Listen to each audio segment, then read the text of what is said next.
Welcome to Behind the Grind Show, an entrepreneur think tank where you sit down with entrepreneurs and high-performing individuals to talk about their journey.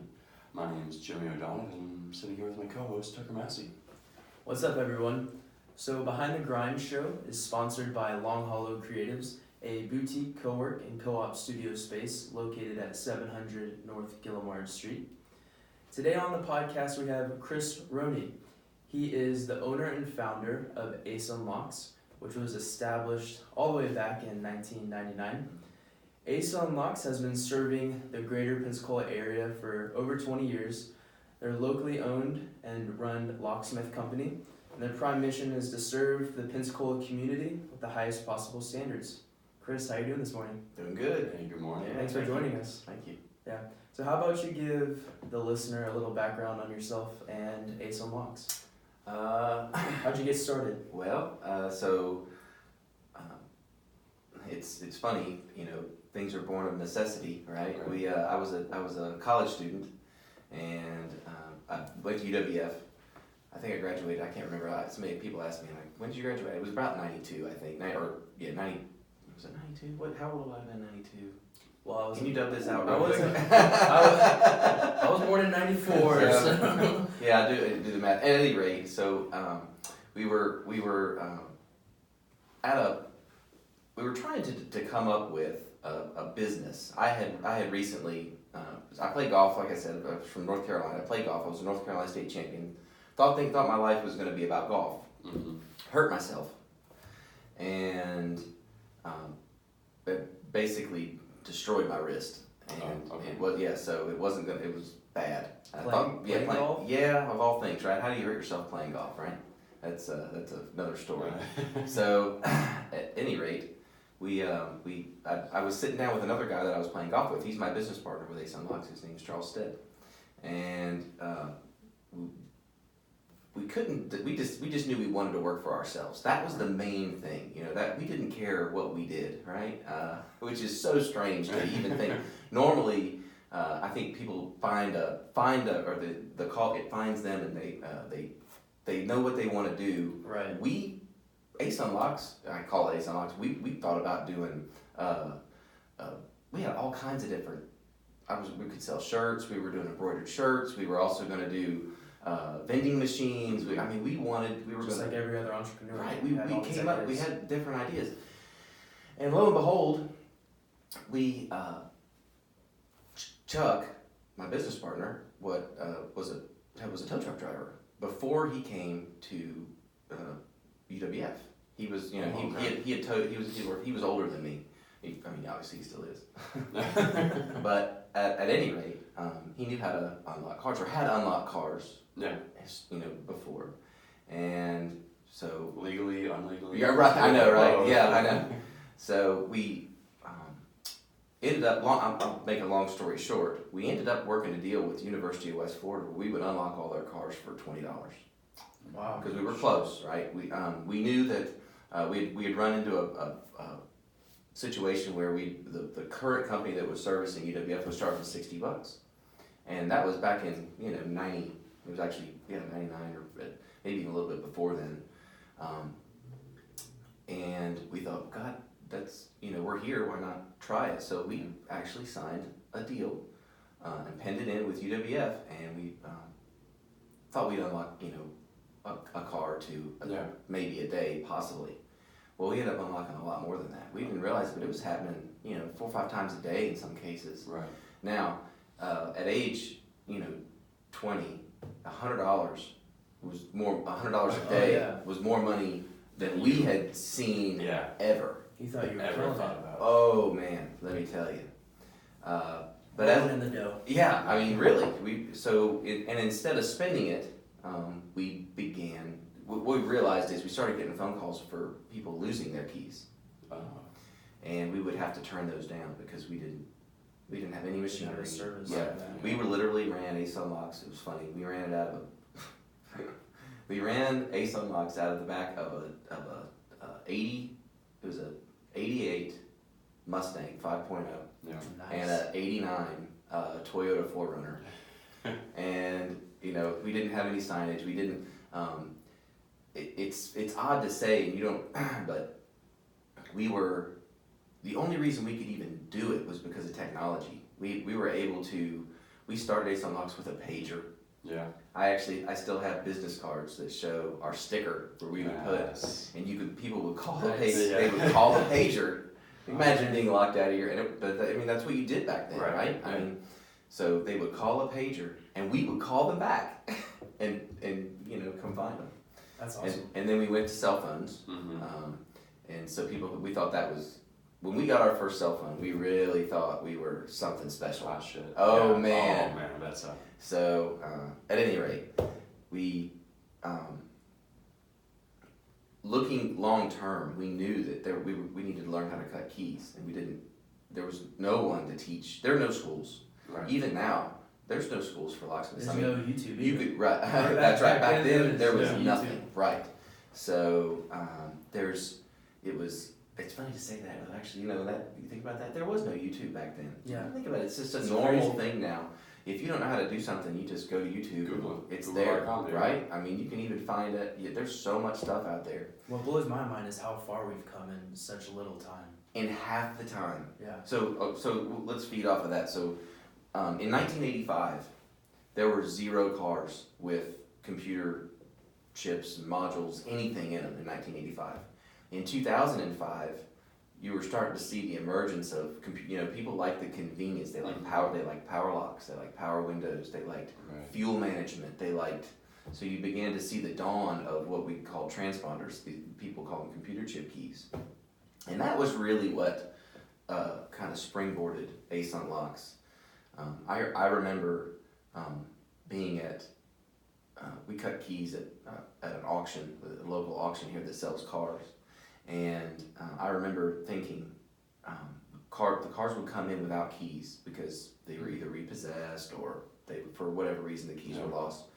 At any rate, I remember seeing it was a 96 or a 98 Mustang and thinking, this is the future. This is all cars. I remember thinking all cars are going to be this way. And I actually remember talking. The light bulb went off. Right. Well, and I had spoken to, I was pretty naive back then, so I just walked up to the owner of the current locksmith in town, who was the biggest, and I got his opinion, and he told me it was a fad, that it would never fly, and that computers in cars and keep all that stuff, it was never gonna fly, and I distinctly remember disagreeing, and of course now, 90% of the cars sold in 2019 are keyless. Meaning you walk up to the car and you push a button and start your car. Yeah. And so that's kind of what set us apart. We started in '99 adopting and learning how to do all this stuff. And keys are interesting. You want me to say that? So the interesting thing about locksmithing is that I think maybe ultimately is what attracted me was we work with our hands. You're cutting metal. You still have to make the mechanical part of the key so that you can get into the car. In most cases, even if it's a backup weight, if the car battery goes dead, you need that metal piece to get in. But then you also have to be good at computers. You have to be able to think things through, and you're constantly problem solving. And I know a lot of people like to think that computers are very finite, that the answer is it's zeros and ones, and this is the way it is. But that's just not the case. It's just not the case. It's you have to really be able to problem solve. So what was the biggest hurdle for you guys as electronics and the computers advanced within cars? What was that first hurdle that you're like, we have to rethink this? Well, I remember, like I said, this would have been around 1999-ish. I remember we spent $5,000 on this key programmer, and that was... It's huge. I mean, honestly, it really was. I mean, 20 years old, no idea what we're doing, and we're taking risks like that. Was that with a business loan, or did you ask family and friends for some money? It was cash. We worked it. I mean, we saved our money.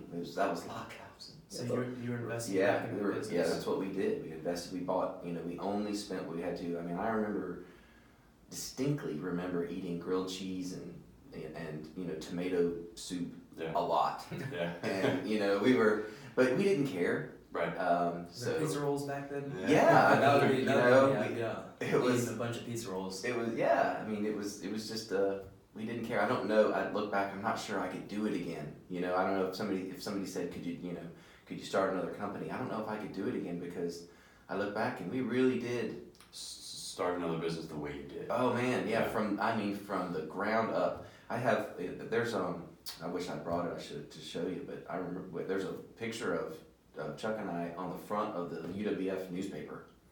And, I'm 19, 20 years old. And we started the business off of West Florida. Right. I mean, it really is a story of from nothing to, and I mean, I don't like to brag. It sounds like sounds like a bragging, but I mean, we've got a fleet of 12 or between 12 and 14 vehicles at any given time, running all over town. Yeah, I see them all servicing, over. Buzzing around. Right, and we're not just making keys to cars. We're servicing buildings. We're rekeying businesses, rekeying homes. We do a lot of different stuff now. It's a really cool story. I'm really proud of it. Yeah. So you say you started with UWF. Mm-hmm. Did you and your business partner see just like an opportunity to have that sponsorship, like, hey, let's partner with UWF, we can undercut the competition and grow our brand from there? Or was it something that you were going to school there and you're like, man, we could just easily help out kids that lock their keys in their car? And it isn't that funny. I mean, that's really what it was. Okay. I mean, it really was. It wasn't anything special. We were there. We were close. We knew that the students were just like us. They were broke.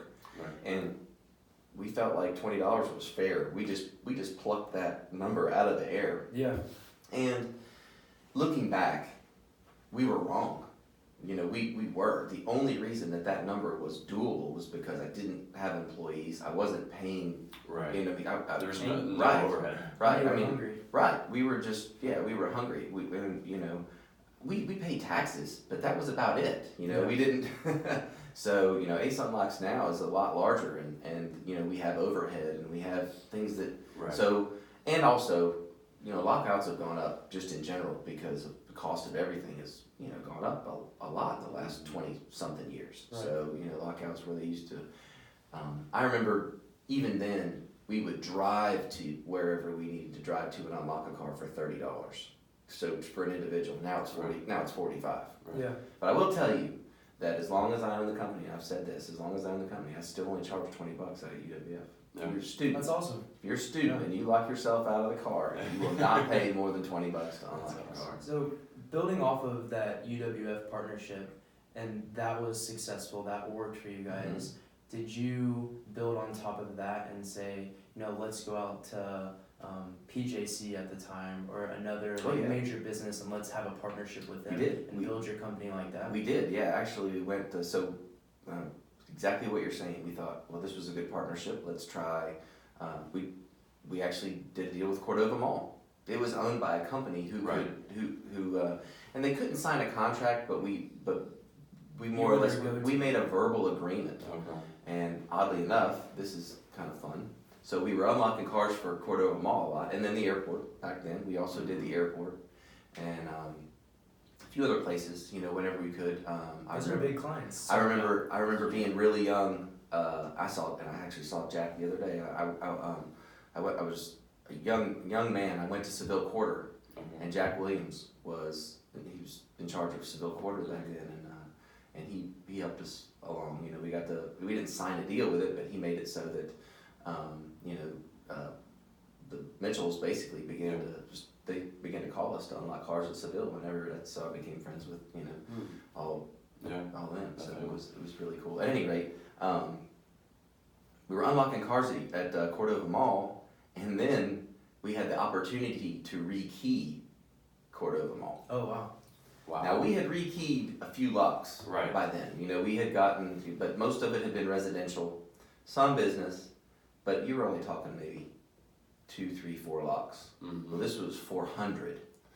Man. So this was considerable. And what do you do when you're afforded do you? It was just at that point there was actually just there was me and one other guy.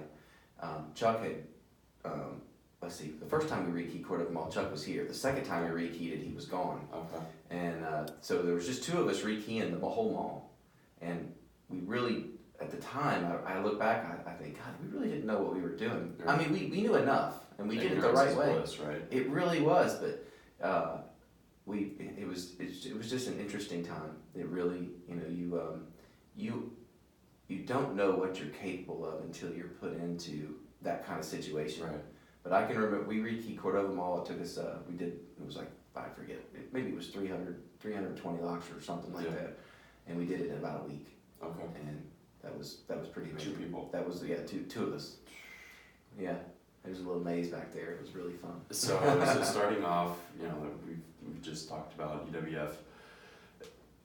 Timing, it sounds like, was... Oh, yeah. Perfect. Yeah. Yes. To say the least. To say the least. At what point did you and Chuck realize that the potential for Ace Unlocks was so great that there had to be another, your first employee? Well, we began, we're 24 hours. Mm-hmm. We're working 24 hours a day. Back then? Even then, yeah, we were always, because we always answered the phone. We would, because people would call. Yeah. You're locked out. It doesn't matter what time. We would come out, and when you've been going nonstop for as long as you can, mm-hmm. in this case, I remember working, a couple, 2-3 weeks without much sleep, thinking, golly, I'm really struggling. So right. it dawned on us that we might need help. Yeah. And now you're hiring, right? And then you're training, and you've got that. So now again, you're learning more, right? Right. But it's trial by fire again. So when I was learning how to become a locksmith, we were literally inside. And I don't think I told you this, but there were no schools, so we were self-taught. Right. So we would go to junkyards. At the time, there were two salvage yards that would let us on. Nobody else would let us on because they just wouldn't. Right. But Apex Auto Parts, his name is Glenn, and it's not even there anymore on my road. And Fairfield Auto Parts, which is still there on Hollywood, and I still see Bill and Robert, and we go there probably every week. But they would let us on, and we could work on whatever. So we would take locks apart. Okay. Put them back together, make keys and put them back together. And that's how we learned. Yeah. You think about that. So, that's huge. Oh man, I'm talking, and it was hours and hours and hours. You think there's every car, all the different locks, we would, there would be parts that we didn't have, machines that we realized we needed. And back then, you didn't just go on your phone to Amazon and go, I need this. I'll get into it was at your doorstep. Right. Yeah. So when we started off, not only did we not know what we needed to make keys, we had to learn that, then we had to learn where to get it, and then we had to wait for it, and then we would go back and make it. So this process was long. Yeah. I mean, we'd order a part and it would come in, we're so spoiled now. We are. Everybody's Amazon Prime. Yeah. One day It's ruined delivery. everybody's I can remember waiting weeks in some cases for one part to come in so we could go learn how to make keys to a particular vehicle.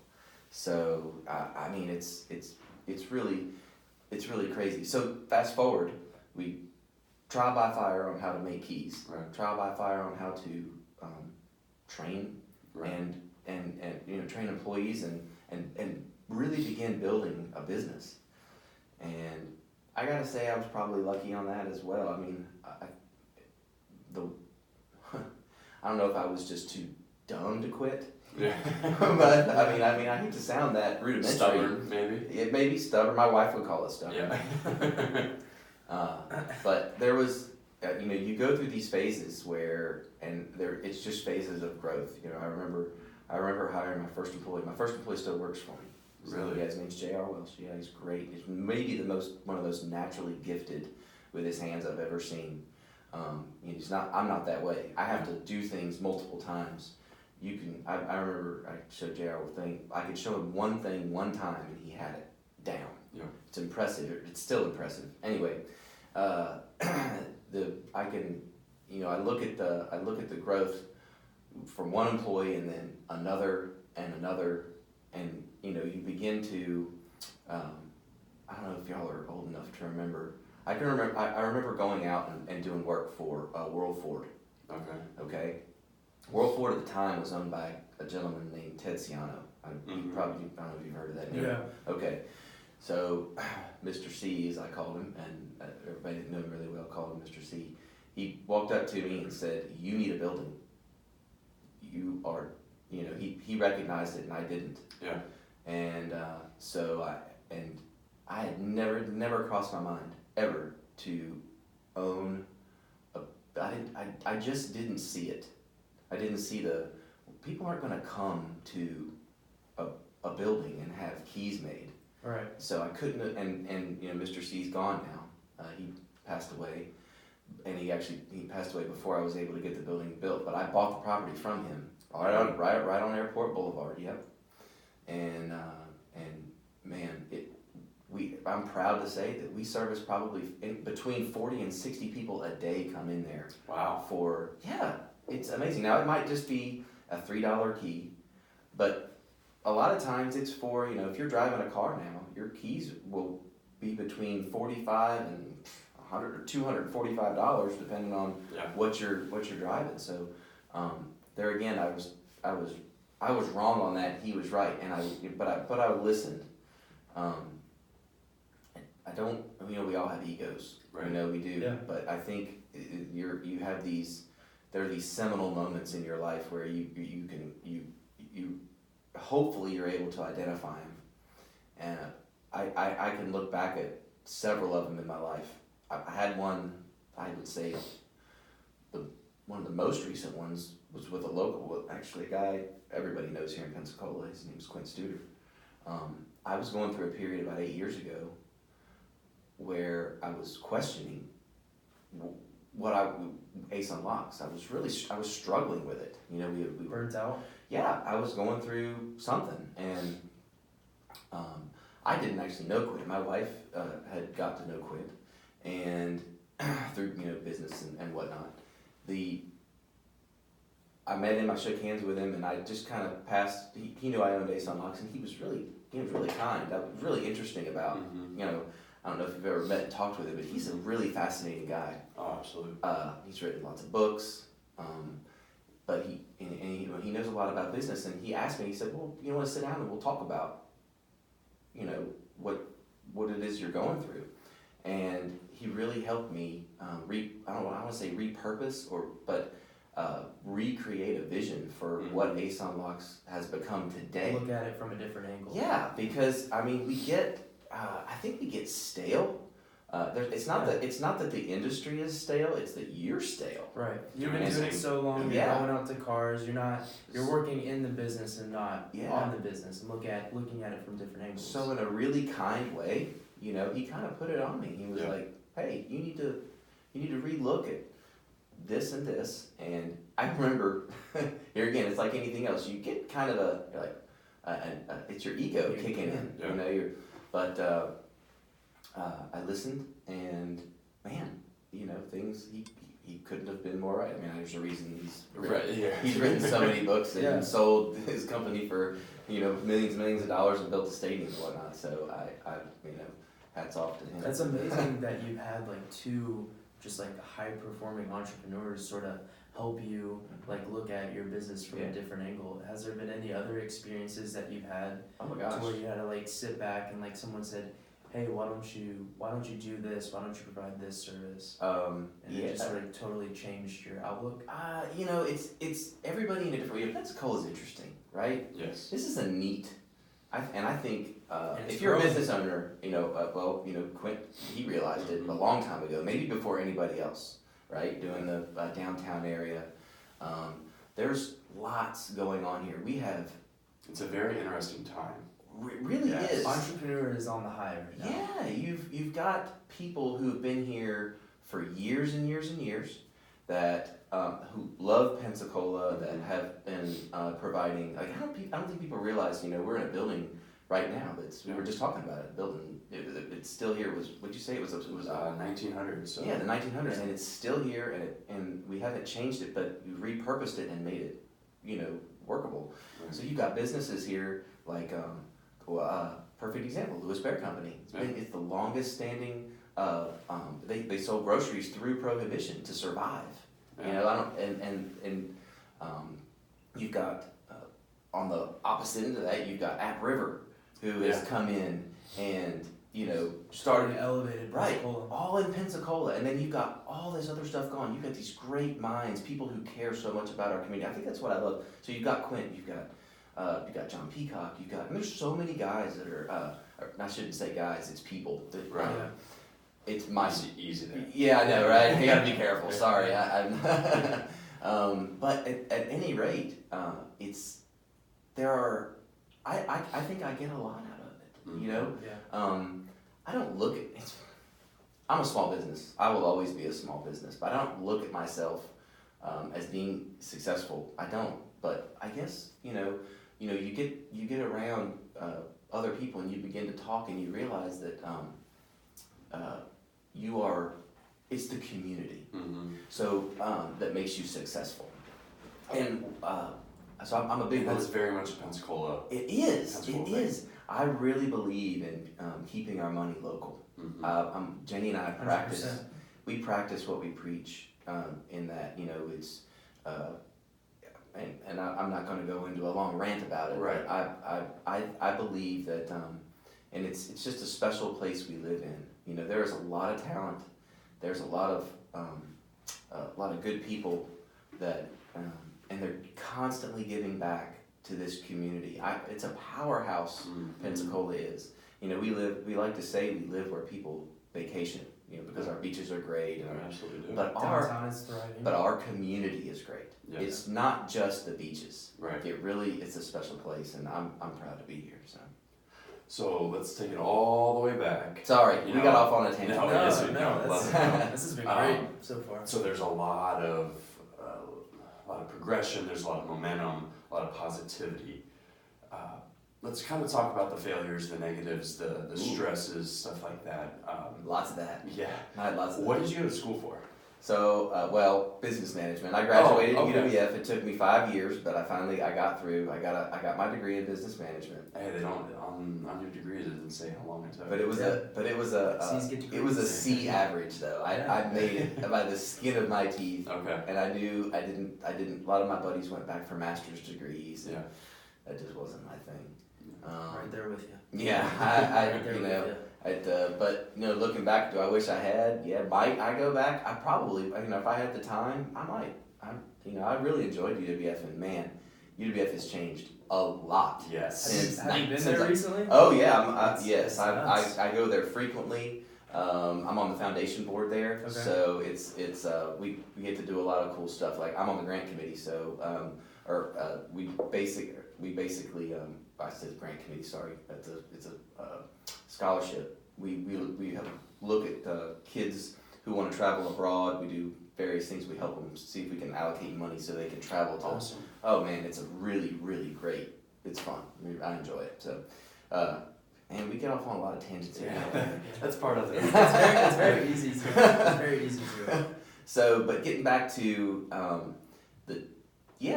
I would say the negatives, the hard. It's just I fail every day. Yeah. I really do. So one of the things I kind of touched on it. Computers are not finite. Right. They are not. Mostly what I do is fail with computers.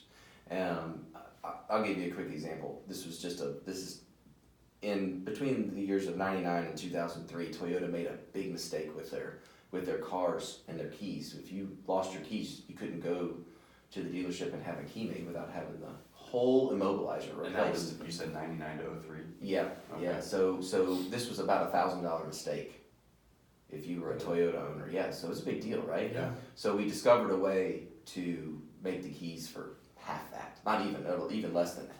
So, but we did that by taking apart these computers, their mobilizers, and figuring out a way, through, it's called EEPROM, and some of your clients will know what that, or some of your listeners probably know what EEPROM is. but you're basically getting down to the zeros and ones, and you're reprogramming that thing to accept it, to Wow. accept new keys. So, but it's failure, and I do that every single day. Pretty much just fail. So it's a lot of disappointment. It really is, but you know. And with that disappointment, was that translated through, you know, the first couple times when somebody would call you and they had a vehicle that you've never worked on before? Oh, I'm itching for that challenge. I Yeah. love that. That's maybe still my favorite thing. When people call me, somebody called the other day and said, I've got a Vanquish that I need a key made to. I have a Rolls Royce that a silver spur. We did a silver spur recently. Yeah. We got called up to a retirement home. The Yeah. gentleman had a silver spur, and it was, I think, like an 87, and we made keys to it. Really? So yeah, and I'm really bad about. I should put stuff like that on Facebook, but Yeah. I don't. Yeah. You know, but yeah. So that was a success. We were talking about failure, right? Right. It doesn't happen very often that we get, I guess you call it skunked. Very rarely do we run across something that we can't do. Yeah. It's just a matter of time. One of my employees, he hadn't worked for me long, he said, well, can you make a key to this? And I said, well, I mean, we can make a key to anything. It's just a matter of how much time you're willing to put into it. Right. There's nothing that you can't do, but, you know, there's limits to your time, you know. Right. So you have to be wise. Yeah. You know. Absolutely. So, but when it comes to the negatives, it's just like anything else. I think one of the things that maybe is, and maybe it kind of does define Ace Unlocks is that they're really, you know, I shouldn't even call it failure. It's just the path. It's just the journey. You just don't look at it as nothing is really ends the journey. You just keep going. You got to keep failing. Yeah. That's the only way. And it, you know, I'm not to sound like, you know, I guess it does kind of sound that way, but I don't even know what the word I'm looking for is. Cliche. But it's the way of everything. Right. You know, you just have to stay at it. Love what you do, so it doesn't feel like work. Yeah. You know, so Absolutely. you know, in the end, and I look back and I'm really glad that because my industry really did choose me. Yeah. And when I look back, it really did. It you know, it came. I did choose it too, but I stayed with it, and I really do enjoy working with my hands and being out. I remember, the biggest reason I wanted to own a business was that my dad owned a business. Okay. And my dad spent a lot of time with me, and I know what an effect that had on me. Mm-hmm. And so I wanted to spend time with my kids. So that's what I get to do. That's really what owning my own company, all the frustration, whatever, you know, it allows me the time to go pick up my kid from school and go watch his baseball or, you know, hang out with him. And, you know, that's really the most important thing to me is being a good dad. That's awesome. The 12, 13 years of your grilled cheese and Yeah, right. tomatoes. Right. It's all worth it.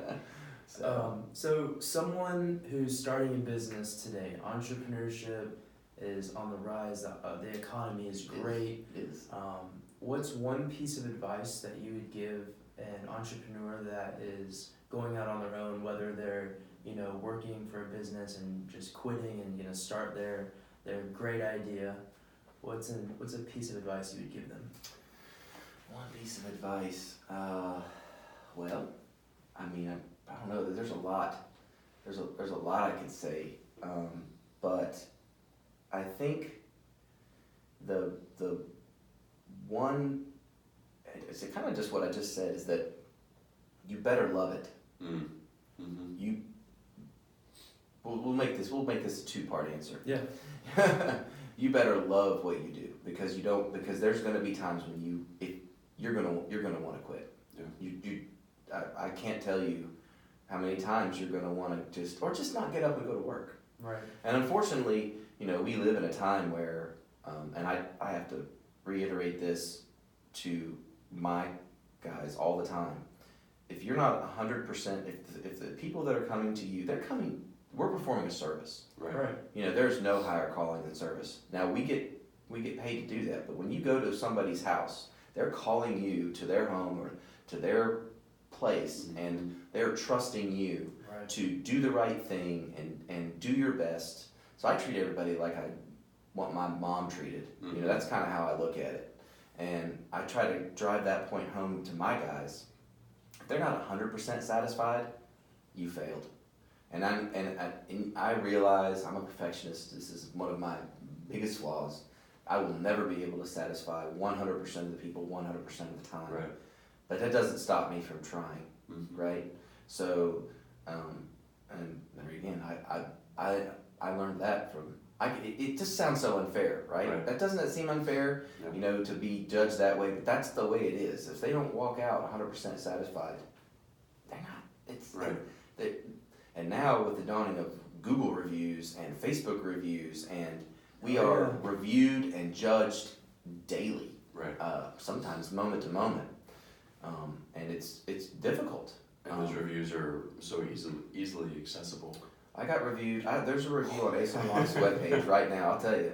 I swear, you can go there right now. The lady reviewed us, and she said your fries are soggy and your burgers are not very good. And so we put it back. We responded. We're like, we're not fast food. And of course, you know, it's a 1-star review, and I can't get rid of it. Oh, that is awesome! Oh my god. So that's great. But at any rate, so you know, so that's one part. The first part is for me, you better love what you do, and then the second part is. And it does still sound cliche, but it's true. You have to be able to look at yourself and reevaluate yourself.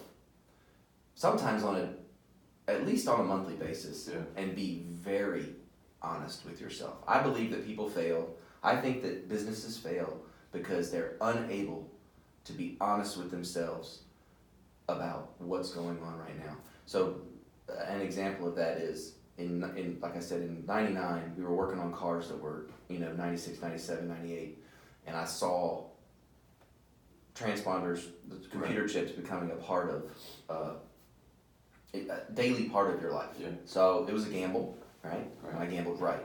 Yeah. So some of that's luck, and some of it's, you know, it's looking at the terrain and interpreting what you're, and making a judgment call, and you do your best.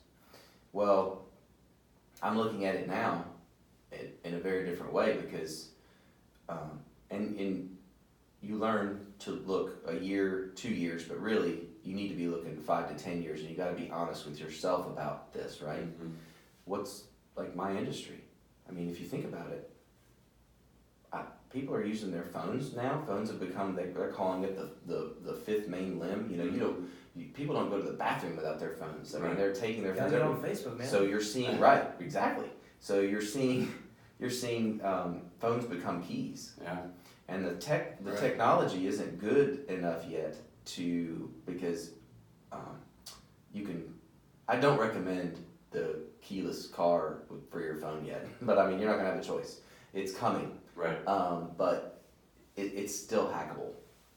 And it is. I'm sorry, but that's where it's at. But I think once the tech gets there, you know, you're going to see keys go away entirely and potentially go to phones. Now, is that going to put us out of business? No. There'll always be a need for some sort of backup key to that car. There's going to be the technology, but there's going to be innovation that you guys will have to do as well. So that's up to me. Right. That's pretty scary, right? I'm basically saying to you right now in 2020.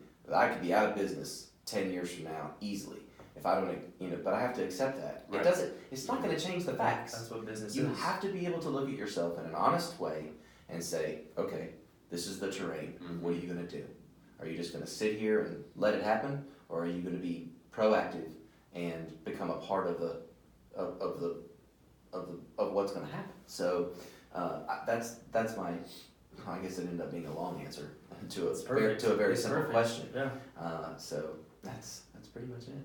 I love the fact that you mentioned looking forward 5 to 10 years. What do you see for Ace Unlocks? And then the second question, what do you see personally? Build your own unhackable lock. So 10 years down the road, we won't be out of business. Right. You're too stubborn to be out of business. Yeah, well, that's a fact. That is a fact. So there's you're going to see what I call the manufacturers of cars. You're going to see them close down their. Right now, it's open ended. Everything's open ended as far as for programming. You can easily access the modules in cars. And now they're closing them down because of hackers. Right? I mean, they're making it to where it's much more difficult. So, but we're good. We adapt. We're adapting right now, and we'll adapt. It's going to make it really hard for somebody just to come into business, though. I think so in one way it makes it harder for me to do business, right? But it raises the barrier to entry, which is, we were talking about starting up, startups. It raises the barrier of entry, so it's going to be really hard to open up a locksmith company, 10 years from now. Personally, I'll be 55 then, so.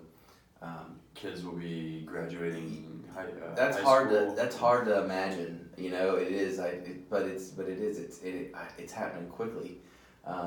But I'm really focused on just being a good dad and a good husband. That's really my biggest thing. I spent all those hours. Yeah. But when I didn't have a wife and kids, so that now that I do have a wife and kids, I can spend more time with them. Yeah. Right. That's really my big thing. And then probably once the kids are gone, maybe we'll travel and do some stuff. But I might work more. Yeah. I know Jenny doesn't want me at home. She's gonna new business venture. Yeah. So you seem like before we signed off, you seem like the kind of guy when you were growing up, you had all kinds of business ideas in your head. Oh yeah. Which I'm the exact same way. I think Jimmy is as well. So before you started Ace Unlocks, I want to know what's one big idea you had that you didn't do. Oh man, I can tell you. Okay. Because we all have that one giant idea. Yeah. So I mean, like I said, my first idea was I started a business. I'm almost ashamed to say it, but my mom won't let me forget it. And I had to start a company, so I called it Unlimited Enterprises because I didn't know what I was going to do. So I still have the business license and the check, the signed, the canceled check because we wrote checks back then, right? And I started a shirt company because back then embroidered shirts. This would have been I would have been a freshman in college or so whatever that was. Gosh, 93, 94, whatever that was. Anyway, I remember thinking I was going to take over the world doing that, right? Embroidered shirts. Right, embroidered shirts. I mean, but it was, I was good at it. I got several orders. Yeah. But as with all businesses, the guy that was the place that was manufacturing shirts delivered slowly. It took him too long to get the stuff. I lost the orders, and that was the end of that. But I did have lots of other ideas. One of them was, and for some reason, I don't know if it was just because I was around cars a lot then, but we came up with a way to make cars newer on the inside. You know how you get a used car, and so we did that for a while, and we developed a whole system. We called it carpet seal. I mean, I have failed at so many different companies. That's awesome. That and this is a true story too. There was a point where Chuck and I, business was not always awesome, right? It was not always good, and the phone didn't ring all the time, and we had bills to pay, right? We had rent, and UWF was cyclical because students would leave, right? And so what do you do when you're when your primary income isn't right there anymore? So we thought, well, what can we do that will generate us some income? So we decided to start a detailing business. So this van was so scary. It was one of those vans with no windows. Yeah. Oh man, it was terrible. We called the van Minerva. Y'all know the bridge at Perdido Key? Yeah. Okay, that van was so old. When I can remember trying to go up it, the motor didn't have enough compression to get me up over the top. Oh no. So I had it floored, and I could barely get over the top of that. Oh gosh, I'm talking about poor beginnings we were. But we detailed. So here again. But we always had a good sense of humor. Always. We laughed, and we never shirked work. Yeah. There was nothing was beneath us. We would clean a car, we would clean carpets at businesses. We cleaned the carpets in an enterprise rental car all the time because they paid us like $30 or $40 at the airport to clean their carpets because we had the shampoo machine. We didn't care. Yeah. Nothing was beneath us. Still not. I still will do anything. I don't.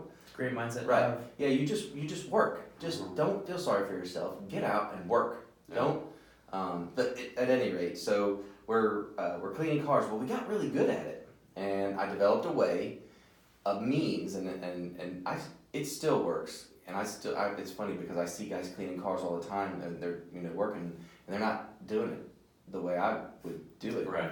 But I developed a way. Right. I developed a way that you could do multiple cars really quickly, and I ended up hiring students from UWF, and we would at one point we were cleaning at the Pensacola Auto Auction. We were cleaning 200 cars a week. Holy crap! Wow. So at one point, the detail business far eclipsed Ace Unlocks. Yeah. It became huge. But I didn't want to clean cars, Right. right? So eventually we stopped that, and we focused on locksmithing. But I mean, there again, That's a great story. It's That's just awesome. jack of all trades, master of none. I guess. Yeah, there we go. So, What are you consuming? Books, audiobooks, podcasts.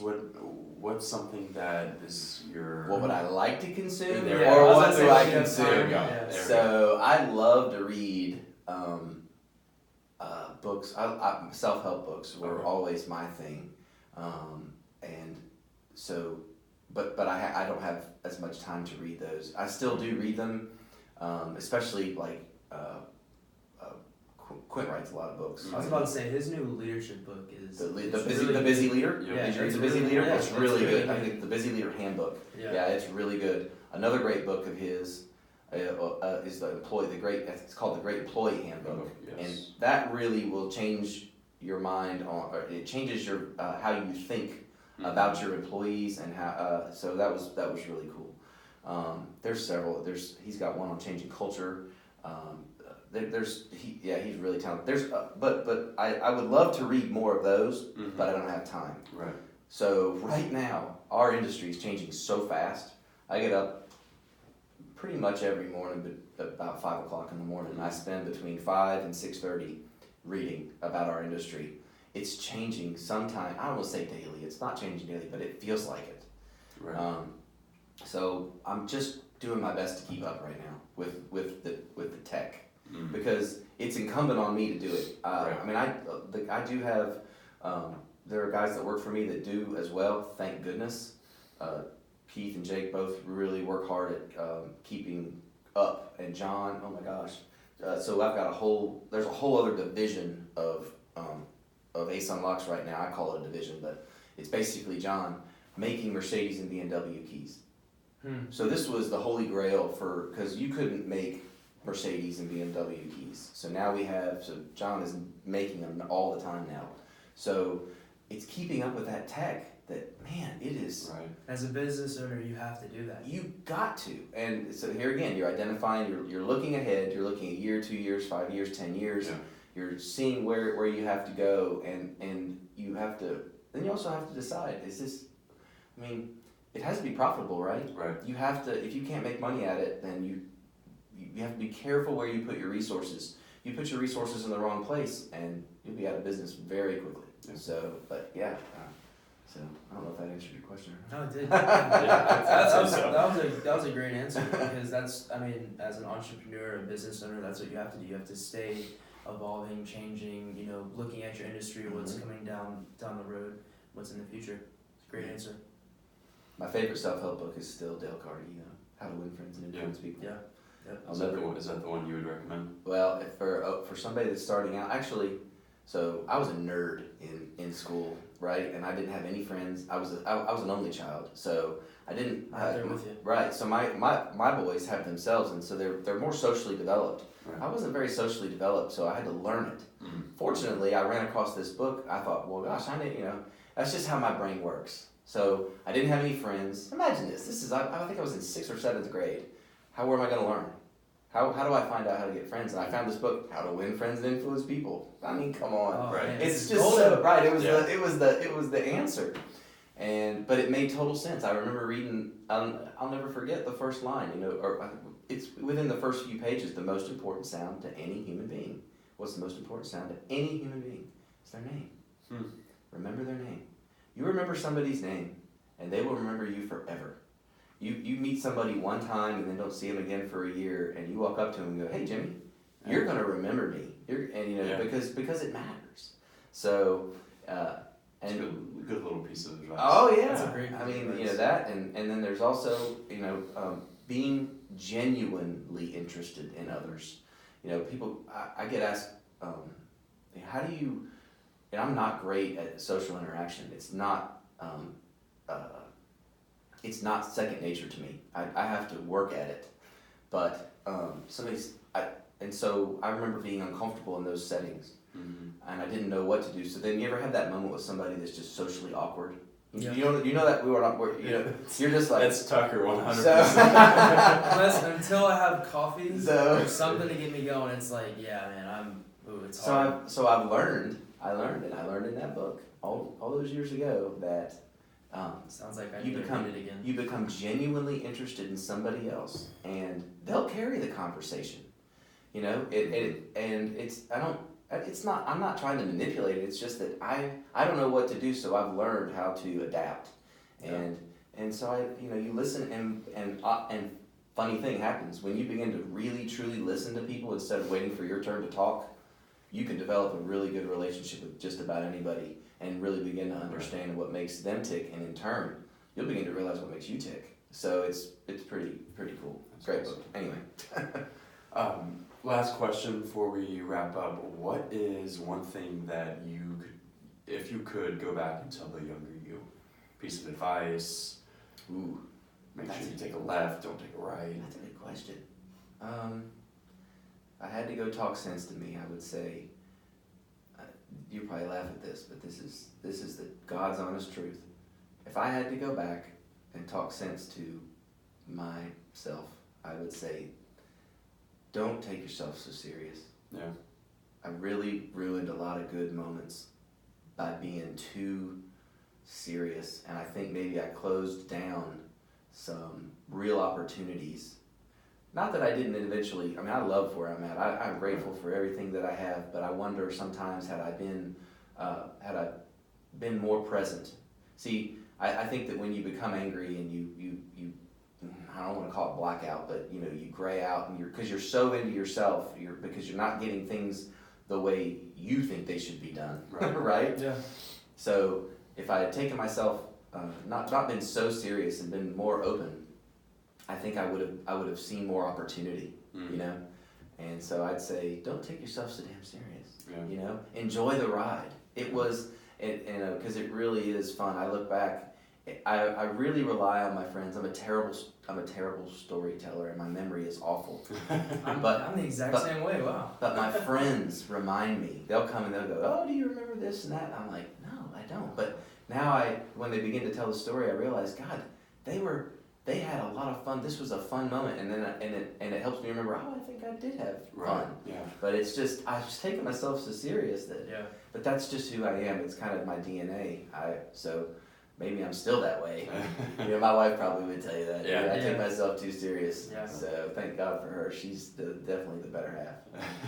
So. Well, again, we want to thank you so much. Yeah, for we really taking your appreciate time. it. Yeah, Yeah, especially thanks meeting for with having us me. on a Saturday. Yeah. Yeah, it's been great. Awesome. Thank you. Thanks, guys.